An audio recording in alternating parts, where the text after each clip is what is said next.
Welcome back, everybody, to the Dice Towers coverage here at GAMA 2017, live in Las Vegas. Very exciting. Hello. Sitting next to me, we have Kurt from Smirk Dagger Games. Hey there. And you've brought some treats for us to look at. And which one would you like to talk about first? So we're going to start with the game that we're launching in August for Gen Con. Okay. It's called Paramedics Clear.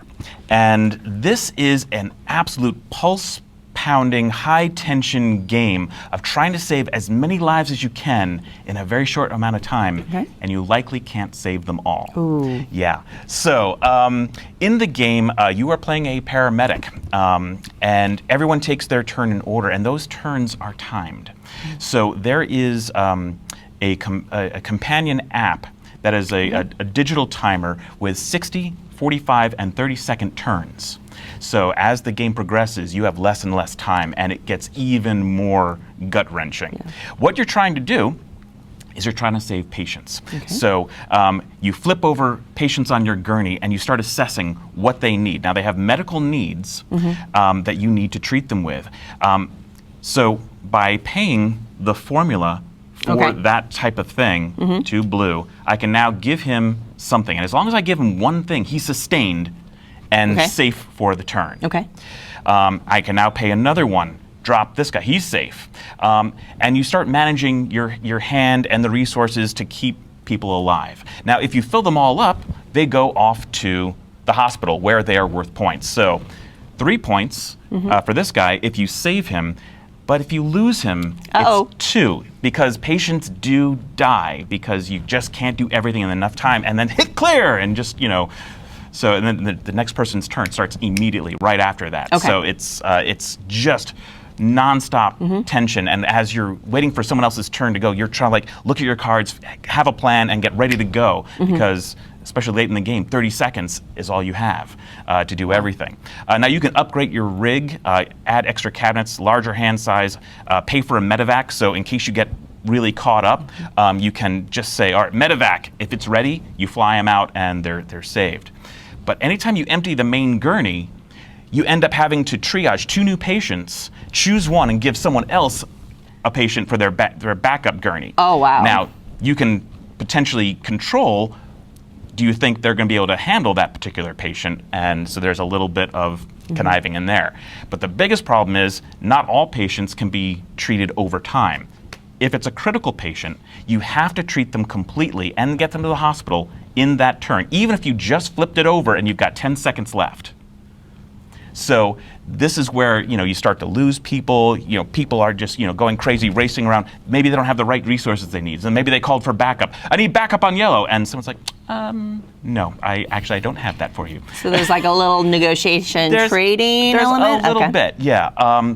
But in general, you are so focused on your turn and trying to save as many people as you can, especially when you're learning the game, that there's not a whole lot of time for backstabbing, which is kind of unusual for us. But when you get good, then some of those things start sneaking into play, and you play a little bit more competitively. Well, like I can see on your critical card here, there's a lot of points if you save them, but you don't lose quite as many points if they fail. Because as a paramedic, hey, some you can't save. So really, kudos to you if you can save them, that critical guy. But no one's, Whereas if you've got someone that you really should have saved, it might be low points, but it might be a really bad negative because you should have had them. Sure.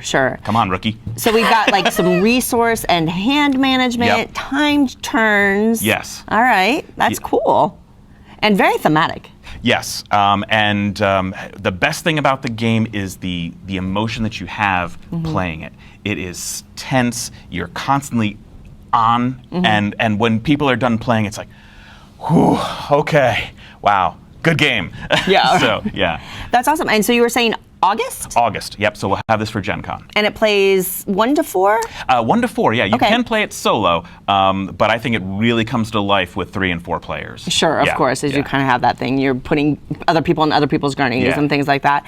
And I got to say, is this the final cover art? It is. It's gorgeous, isn't it? It's I love it. This Yeah. is like, I feel like the stress coming out of the art itself, so it really sets the tone right there. Yeah, worked hard with Eric Wilkerson to do that. Okay, and great. We actually had a live model pose for it because I wanted the actual drama to come through in that face. Yeah, it's a great cover for a lot of reasons. I love it. So thank you for that. And then, do you know what the MSRP will be on this one? I'm still confirming, but I think it's going to be $39.99. Okay. And again, it comes with a free companion app as well. So Which I always love that. Yeah. So that's great. And I know that, so that's Paramedics Clear. I know that Correct. you've got something else here for us to pick at. do. So should we put this aside for real quickly and then take a look at the next thing? Got it? Okay. La, la, la, la. And this looks intriguing to me, Indeed. colorful and bright. And you will notice we have all these fun little meeple friends as well. Which, yeah, I know it's hard to see on the camera and it won't pick it up, but they all have different faces. They do. They're really rather adorable. There we are. Okay. Okay. So, so this is Biotix. All right. And Biotix is, you know, it's one of those, like, it's a tiny little box and it's a very approachable, casual style game where you are a lab assistant trying to create a petri dish filled with as many microbes as you can, but they're extremely volatile, meaning that if they get overpopulated, they explode in all kinds of fun and interesting ways. Okay. So you are, every turn, drawing 2 of these little guys out of the bag. And you can either add them to your petri dish for points or try to blow someone else's up by overpopulating them. Okay. And they all have different effects. So, for example, the blues, if I overpopulate blues, you have to hand away each of those to other players and trash the rest. Okay. Whereas the yellows, if I get more than one of those, they're extremely volatile, it blows up and I must give away 3 of my other little meeples to other players, where they can cause chain reactions. Right. Some of them just force you to sacrifice. Some will allow you to blow these up and now steal 2 from other players. Ooh. Purples, if they get too many, they blow up and it kills every purple on the table. So the scores go up and down all over the map during play until someone draws the timer out of the bag. That ends the scoring round, of which there are 3. Each little microbe that you still have on your petri dish counts as points, and the more volatile, like this one, which is super volatile. Super volatile, 15 points to have them on your dish, but you risk blowing everything up by having them. Right, and you don't know when that game's going to end. Exactly right. All right. So there's a lot of up and down and craziness to it. This is going to be ready for International Tabletop Day.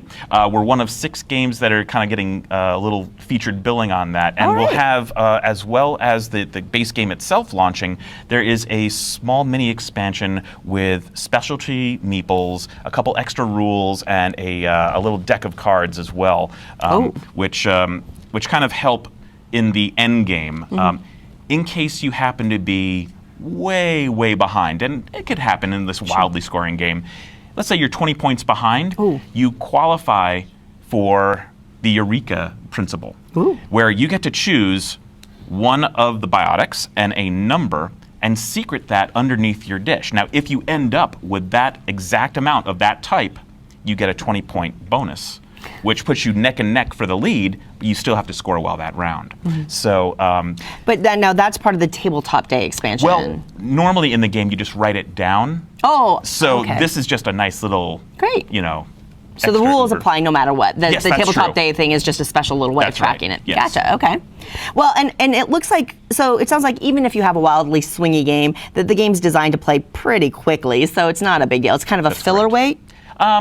It's probably just a little bit longer than filler. It's not a 15-minute game, but it goes to 25 minutes probably with 4 people. So, and it plays 2 to 5. So. And it sounds like, in keeping with some of your games in Yes. general, there's a lot of opportunity to It's all about the meta and the pose. backstab. Yeah. Yes, Okay. yes. And Here, have these microbes. yeah, in fact, one of the nice microbes that I actually love is the aggressive Biotix. Aggressive Biotix, you'll notice there's no black spot on the card for them. Right. When you get one, it forces that player to change one of the existing microbes for this one, where it counts as a negative point instead of a positive point, but it still qualifies as that yellow one it replaced. So if you add another yellow, it still blows up.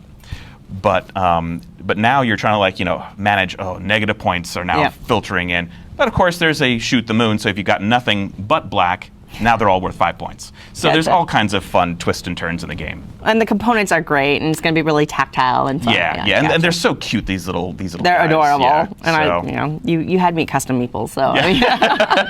Awesome. Well, thank you so much for showing us Biotix. Yes. Did you have anything else you wanted to talk about while you're here with our wonderful viewers? What? I don't have anything to support it and show the fans, but Cutthroat Caverns is coming out with expansion 5 this year. Oh my good gracious. Also for August, and it is, for fans who know, this is going to be like the must-have one that's probably closest to like Relics and Ruin in terms of what we're offering in the box. It's all based on the incarnation type encounters, which are frequently the hardest, really interesting ones. So all 4 horsemen will be there, including Death himself, and they are just beautiful. Plus, all the events and the relics are designed to complement the powers of those incarnations. Oh, okay. As well as there's a new adventure book on the way, also in the box. So that one is also for August, and we're really excited about that one. Oh, it's not even my usual type of game. I love Cutthroat Caverns so much. Oh my goodness, that's awesome to hear. Well, thank you so much, Kurt, for sharing all this great news and sharing your new games with us. And thank you everybody for watching our time with Kurt from Smirk Dagger Games. We will see you next time. So long.